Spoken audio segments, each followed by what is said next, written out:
एक बार एक गांव में एक साधु रहता था जो भगवान पर बहुत विश्वास रखता था।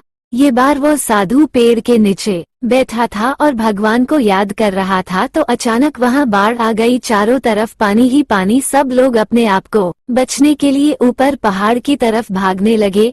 उनमें से एक आदमी देखा कि इस हालत में भी साधु जी भगवान की तपस्या कर रहे हैं। वो सोचा कि ये अपने आप को बचने के लिए कहीं जा क्यों नहीं रहे हैं, तो उसे साधु से बोला, अरे आप कहीं जा क्यों नहीं रहे हो, आप भी मेरे साथ ऊपर पहाड़ की तरफ चलो, नहीं तो डूब जाओगे।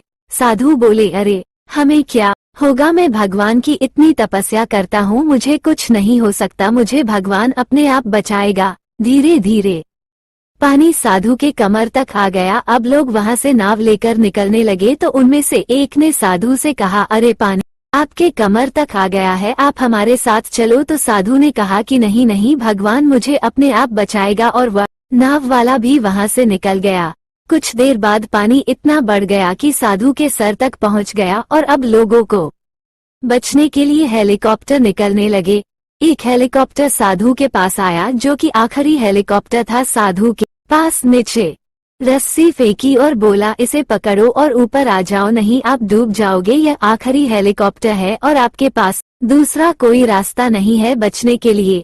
साधु ने कहा, ये रस्सी वापस ऊपर खींच लो और आप चले जाओ, मुझे भगवान के ऊपर पूरा भरोसा है, वो मुझे बचा लेगा। पानी काफी ऊपर आ गया, पेड़ डूब गया और साधु की भी डूबने से मौत हो गई। मरने के बाद साधु भगवान के पास गया और बोला, हे भगवान, मैंने पूरी जिंदगी आपकी तपस्या की, मेरा सारा जीवन आपकी आराधना करने में लगा दिया, फिर भी इतने भरोसे के साथ इंतजार किया कि तुम मुझे बचने आओगे, लेकिन वहाँ मेरी डूबकर मौत हो गई और तुम नहीं आए, ऐसा क्यों?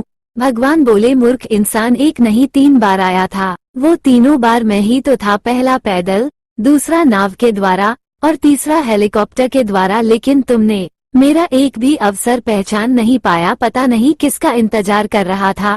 इस तरह से जिंदगी में हमें ऊपर वाला बहुत से मौके देता रहता है, लेकिन हम सब उस मौके को ठुकराकर पता नहीं किस चीज का इंतजार कर रहे होते हैं कि वो होगा तभी मैं करूँगा, और इस बात पर अड़े रहने से एक वक्त के बाद वो मौका हाथ से निकल जाता है और हम कुछ नहीं कर पाते हैं।